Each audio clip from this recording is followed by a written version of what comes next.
Good morning dear students. एक बार फिर से आप सभी का इतिहास की कक्षा में स्वागत है। हम 11th चैप्टर पढ़ रहे हैं, जिसमें पिछले कल हमने जापान में सैन्यवाद और द्वितीय विश्व युद्ध और जापान पर उसके प्रभाव के बारे में पढ़ा था।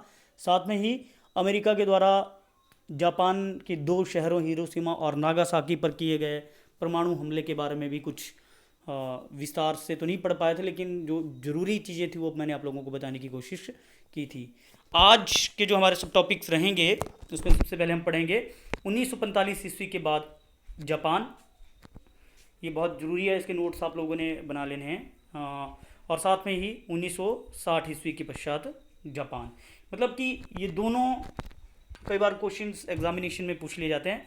तो सबसे पहले हम स्टार्ट करते हैं 1945 ईस्वी के पश्चात जापान। लेकिन उससे पहले एक बार फिर से मैं ये बता दूं कि अमेरिका के द्वारा जापान पर किए गए हमलों के बाद जापान की अर्थव्यवस्था पूरे तरीके से चरमरा गई थी, क्योंकि उसके एक शक्तिशाली देश के रूप में उभर कर हमने देखा था कि किस प्रकार से जापान सामने आया था। उसने चीन और रूस जैसे देशों को पराजित किया था प्रथम विश्व युद्ध से पहले, और प्रथम विश्व युद्ध के बाद भी एक शक्तिशाली देश वो बन गया था। वही कारण था कि वो जर्मनी और इटली जैसे देशों के साथ मिलकर मित्र राष्ट्रों के विरुद्ध हो गया था। लेकिन इन हमलों के बाद जो हिरोशिमा और नागासाकी पर हुए थे, उसके बाद उसकी जो आर्थिक व्यवस्था थी वो कमज़ोर हो गई थी। हालांकि अमेरिका के प्रयत्नों से एक बार फिर से उन्हें पटरी पर लाने की कोशिश की गई थी, जिसके बारे में हम आज डिटेल में पढ़ेंगे। सबसे पहले हम बात करते हैं 1945 ईस्वी के पश्चात जापान की। जैसा कि मैंने आप लोगों को बताया कि द्वितीय विश्व युद्ध के दौरान संयुक्त राज्य अमेरिका के द्वारा दो महत्वपूर्ण शहरों हिरोशिमा और नागासाकी पर परमाणु बम गिराए थे, जिसमें लाखों लोग मारे गए थे। और 14 अगस्त 1945 ईस्वी को जापान के सम्राट हिरोहितो ने, ये हमने पिछले कल भी पढ़ा था, कि आत्मसमर्पण कर लिया था। इस प्रकार द्वितीय विश्व युद्ध का अंत हुआ। लेकिन इस युद्ध के पश्चात जापान पर 1945 से लेकर 1952 तक अमेरिका का अधिकार रहा, और अमेरिका के जनरल डगलस मैकआर्थर ने वहाँ पर शासन किया। ये नाम बहुत महत्वपूर्ण है। डगलस मैकआर्थर ने जापान पर शासन किया, जिसका मुख्य उद्देश्य क्या था? वहाँ पे मुख्य उद्देश्य उसका सबसे पहले निशस्त्रीकरण करना जापान का, उसके सभी हथियारों को नष्ट करना, सभी हथियारों को और हथियार बनाने से रोकना। दूसरा, युद्ध अपराधियों पर महाभियोग चलाना, अभियोग चलाना, उन पर उन्हें सजाएं देना, जो युद्ध द्वितीय विश्व युद्ध के लिए जो रिस्पॉन्सिबल थे। जापान में एक लोकतांत्रिक शासन की स्थापना करना, जापान की अर्थव्यवस्था को सुदृढ़ करना और शिक्षा को एक नई दिशा देना। और इन सभी कामों में वो मैकआर्थर की हम बात करें, वो सफल रहा और जापान एक शक्तिशाली देश के रूप में उभर कर सामने आया। तो कौन कौन से ऐसे वो क्षेत्र थे जहाँ पर अमेरिका के जनरल डगलस मैकआर्थर ने महत्वपूर्ण योगदान दिया, उसकी हम आज करने जा रहे हैं। सबसे पहले हम बात करेंगे जापान का निशस्त्रीकरण करना। डगलस मैकआर्थर ने सबसे पहला काम क्या किया कि जापान को निशस्त्रीकरण किया। उसके सभी हथियारों को जो है वो नष्ट कर दिया गया। सबसे पहले उसकी थल सेना और जल सेना, नौसेना को भंग कर दिया तथा सभी हथियारों को नष्ट कर दिया। जापान में अनिवार्य सैनिक शिक्षा जो पहले दी जाती थी कि सभी जो जापानी लोग हैं उनको सैनिक शिक्षा लेना अनिवार्य था, उसको बंद कर दिया गया। युद्ध सामग्री बनाने वाले सभी उद्योगों को बंद कर दिया गया और उन्हें आदेश दिया गया कि वो सैनिक सामान बनाएं। सैनिक सामान का असैनिक सामान, सेना के सामान के अलावा जो और सामान है उनका उत्पादन कर सकते हैं। वैज्ञानिकों द्वारा युद्ध सामग्री की नई खोजों पर पूर्ण प्रतिबंध लगा दिया गया। जापानी अधिकारियों ने, जिन्होंने जापान के विस्तार में उल्लेखनीय योगदान दिया था, उन्हें उनके पदों से हटा दिया था। और इस प्रकार जापान का निशस्त्रीकरण कर दिया गया, जिसमें कि जो जापान में शांति व्यवस्था स्थापित करने में सहायक भी सिद्ध हुआ। तो जापान का निशस्त्रीकरण करना अमेरिका के द्वारा जापान के लिए फ़ायदेमंद रहा। दूसरा जो महत्वपूर्ण पॉइंट इसमें है, जापान का नया संविधान। हालांकि हमने इसी चैप्टर में पहले पढ़ा था कि मेजी सरकार के द्वारा एक संविधान की स्थापना की गई थी, और इस संविधान के द्वारा ही जापान का शासन अभी तक चलता आ रहा था। हमने उसमें पढ़ा था कि राजा को बहुत सारी शक्तियाँ प्रदान कर दी गई थी, चाहे संसद की बात हो या फिर किसी भी देश के साथ युद्ध करना, संधि करना, सभी जो है वो जापान को एक शक्तिशाली बना दिया था। शक्तिशाली बनाने के लिए जो है वो एक संविधान बनाया था और सम्राट की शक्तियाँ बहुत सारी बढ़ा भी दी थी। अब हम बात करते हैं इस संविधान की, जो कि 1947 ईस्वी में इसे लागू किया, अमेरिका के द्वारा संविधान बनाया गया था। इस संविधान के अनुसार सम्राट से उसकी अनेक शक्तियां छीन ली गई। जापान की संसद के अधिकार बढ़ा दिए गए। संसद को अब देश के कानून बनाने का अधिकार प्राप्त हो गया था। न्यायपालिका को पूर्ण स्वतंत्र कर दिया गया था।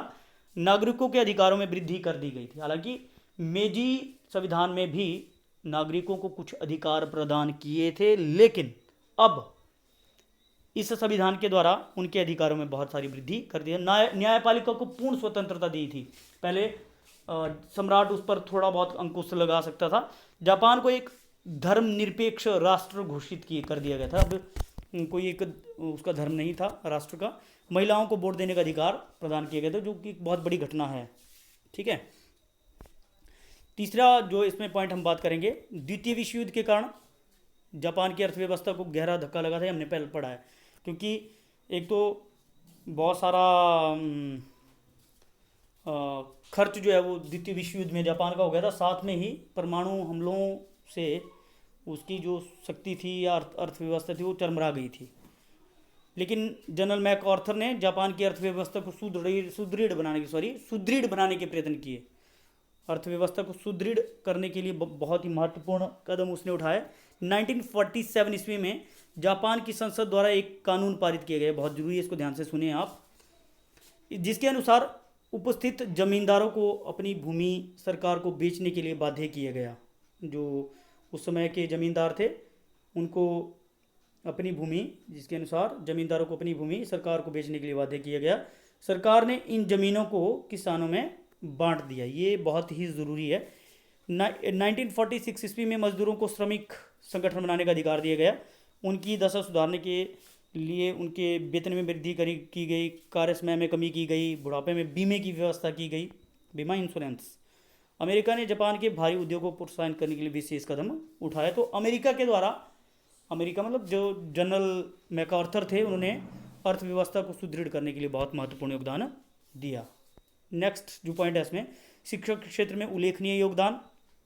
हालांकि मेजी सरकार के द्वारा बहुत सारे विश्वविद्यालय, स्कूलों और कॉलेजों को खोल दिया गया था, लेकिन जो जापानी शिक्षा दी जाती थी। लेकिन अब अमेरिका के प्रयत्नों के फलस्वरूप जापान में पश्चिम में प्रचलित आधुनिक शिक्षा को लागू किया गया। मॉडर्न जो एजुकेशन सिस्टम था, जिसमें कि वेस्टर्न एजुकेशन के ऊपर स्ट्रेस दिया गया और उसको लागू किया गया।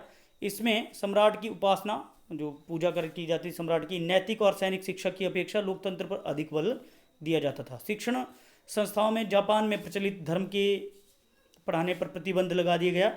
9 वर्ष तक शिक्षा अनिवार्य एवं निःशुल्क कर दी गई। इसके बाद विद्यार्थियों को व्यावसायिक शिक्षा दी जाती थी। प्रोफेशनल और जो वोकेशनल एजुकेशन की ओर ध्यान दिया गया और टेक्निकल एजुकेशन को बढ़ावा दिया गया जापान में। ये सारे के सारे प्रयत्न अमेरिका के द्वारा किए गए थे। अगला जो इसमें पॉइंट है, युद्ध अपराधियों पर महाभियोग अभियोग चलाना। मैंने पहले भी बात की थी कि अमेरिका ने ये निर्णय लिया था जब ये द्वितीय विश्व युद्ध समाप्त हुआ था, जापान ने आत्मसमर्पण किया था, कि जापान में उन अधिकारियों को जिन्होंने द्वितीय विश्व युद्ध के लिए जो जिम्मेदार थे उन पर मुकदमे चलाए जाएंगे। ऐसा ही हुआ। इसके लिए टोक्यो में, जो जापान की कैपिटल है, 1947 ईस्वी में एक अंतर्राष्ट्रीय सैनिक अदालत का गठन किया गया। 1947 ईस्वी में जो इंटरनेशनल कोर्ट एस्टेब्लिश किया गया सैनिकों के लिए, सैनिक अदालत का गठन किया गया। इसने जापान की जनरल तोजो एवं जो जापान के जनरल थे, उनके तोजो एवं उनके अधिकारियों को मृत्युदंड दिया गया, क्योंकि वो रिस्पॉन्सिबल पाए गए द्वितीय विश्व युद्ध के लिए। अनेक सैनिकों को आजीवन कारावास का दंड दिया गया। जापान की पिछली सरकार द्वारा जितने उदार राजनीतिज्ञों को, जो उदार राजनीतिज्ञ थे जापान के, जिनको कैद कर लिया गया था, उन्हें कारावास से निकाल दिया गया। उदार राजनीति को कारावास में डाल दिया गया था, उन्हें रिहा कर दिया गया, मतलब डाला गया था पिछली सरकार के द्वारा, उन्हें जो है वो जेल में डाला था, लेकिन अमेरिका ने उन्हें रिहा किया गया और उन्हें जो है बाद में बहुत सारी रिस्पॉन्सिबिलिटीज़ भी दी गई। उग्र राष्ट्रवादी विचारों का प्रचार करने वाले व्यक्ति को सरकारी पदों से हटा दिया। वो व्यक्ति जो उग्र थे और जापान के में रहने वाले थे और अमेरिका के विरुद्ध उग्र विचार रखते थे, उनको हटा दिया गया। इसी प्रकार राष्ट्रीय विचारधारा वाले अध्यापकों को भी हटा दिया गया था उनके पदों से। तो ये कार्य किए गए जापान में। तो जापान में 1947 के बाद 1945 के बाद जो महत्वपूर्ण कार्य किए गए, उसमें सबसे पहला था जापान को निशस्त्रीकरण करना। सभी उसकी जो सेना थी, थल सेना थी या फिर उसकी नौसेना था, उसको भंग कर दिया गया। सभी हथियारों को नष्ट कर दिया गया और जो फैक्ट्रीज थी जिसमें वेपन्स बनते थे उनको मना कर दिया गया कि वो कोई भी वेपन ना बनाए, बल्कि इसकी जगह असैनिक सामान तैयार करें उन फैक्ट्रीज़ में। और जो वैज्ञानिक थे जो कि हथियारों के क्षेत्र में खोजें कर रहे थे, उनको मना कर दिया गया, प्रतिबंध लगा दिए उन पर कि कोई भी खोज वो ना करें, रिसर्च ना करें सैनिक सामान को लेकर। अगला जो इसमें पॉइंट हमने पढ़ा वो था जापान का संविधान। मैंने पहले भी आप लोगों को बताया कि मेजी संविधान के बाद एक और संविधान बनाया गया अमेरिका के द्वारा, जिसमें सम्राट की शक्तियों को कम कर दिया गया, न्यायपालिका को स्वतंत्र बना दिया गया, नागरिकों को बहुत सारे अधिकार दिए गए और धर्मनिरपेक्ष राष्ट्र जापान को घोषित किया गया, महिलाओं को वोट देने का अधिकार दिया गया। जापान की अर्थव्यवस्था को सुदृढ़ करने के लिए बहुत सारे प्रयत्न किए गए। आर्थिक सुधार जापान में किए गए, जिसमें मैंने आपको बताया कि जमींदारों से भूमि छीनकर किसानों को दी गई और किसानों के वेलफेयर के लिए भी बहुत सारे काम किए गए। नेक्स्ट, शिक्षा के क्षेत्र में सुधार, वेस्टर्न एजुकेशन के ऊपर स्ट्रेस दिया गया। और लास्ट जो इसमें हमने पढ़ा वो था युद्ध बंदियों पर अभियोग चलाना। जो युद्ध में रिस्पॉन्सिबल लोग थे उन पर अंतर्राष्ट्रीय सैनिक न्यायालय में मुकदमे चलाए गए, उन्हें सजाएं दी गई। जो जनरल थे उनको मृत्युदंड दिए गए और सैनिकों को जो है वो आजीवन कारावास दिया गया। इसके बाद अगला जो टॉपिक हम पढ़ रहे हैं वह है 1960 ईस्वी के पश्चात जापान। अब हमने पढ़ लिया था कि 1952 तक, मतलब 7 साल तक अमेरिका का कब्जा रहा जापान पर। लेकिन उसके बाद की हम बात कर रहे हैं कि 1960 के बाद जापान का किस प्रकार से विकास हुआ। अब जापान की अर्थव्यवस्था को पटरी पे लाने के लिए अमेरिका ने महत्वपूर्ण योगदान दिया। हमने मैकआर्थर जो जनरल थे अमेरिका के, उन्होंने किस प्रकार से अमेरिका में सुधार किए, अर्थव्यवस्था को सुदृढ़ किया, एजुकेशन के मामले में बहुत सारे सुधार किए गए। लेकिन 1960 ईस्वी के पश्चात जो विकास हुआ उसका पता इसी बात से लगाया जा सकता है कि बहुत सारे ऐसे काम अमेरिका के जापान में हुए जो सोचे भी नहीं जा सकते थे। इन जो सुधार अमेरिका के द्वारा किए गए थे, इन्होंने पूरे जापान का काया पलट कर दिया था और एक नई विश्व शक्ति के रूप में उभर कर सामने आया जापान। 1960 ईस्वी के दशक में जापान की जो डेवलपमेंट थी उसका पता इस बात से लगाया जा सकता है कि 1964 में जापान की राजधानी टोक्यो में ओलंपिक गेम्स का आयोजन किया गया, जो अपने आप में बहुत बड़ी बात है। 1964 में एक ऐसा देश जिसने 20 वर्ष पहले 2 परमाणु हमले झेले थे, अब वो दुनिया का सबसे बड़ा स्पोर्ट्स इवेंट करवा रहा था, ओलंपिक गेम्स। तो इससे पता लगाया जा सकता है कि कितना शक्तिशाली जापान बन गया था 1964 तक। और इन खेलों के आयोजन में जापान ने $3 करोड़ खर्च किए थे। तो उसकी अर्थव्यवस्था ऐसे ही दिखती है कि कितना वो महान देश बन गया था। इससे स्पष्ट संकेत मिलता है कि जापान की अर्थव्यवस्था काफ़ी सुदृढ़ हो चुकी थी। इसी वर्ष जापान में शिंकासेन, मतलब 1964 में ही शिंकासेन नामक 200 मील प्रति घंटे की रफ्तार से चलने वाली रेल का आरंभ हुआ, जिसे बुलेट ट्रेन के नाम से जाना जाता है। तो टेक्नोलॉजी के मामले में जापान बहुत शक्तिशाली, 20 वर्षों में ही जापान एक शक्तिशाली देश के रूप में उभर कर सामने आया था। तो आज के लिए बस इतना ही, बाकी हम कल पढ़ेंगे। उम्मीद है कि आप लोगों को ये समझ आया होगा। ये नोट्स आप लोगों ने लिख लेने हैं और कोई क्वेरी हो तो आप यूट्यूब पे मुझे मैसेज कर सकते हो। मेरा पर्सनल नंबर भी है, उस पर भी आप मैसेज कर सकते हो। Thank you and have a nice day.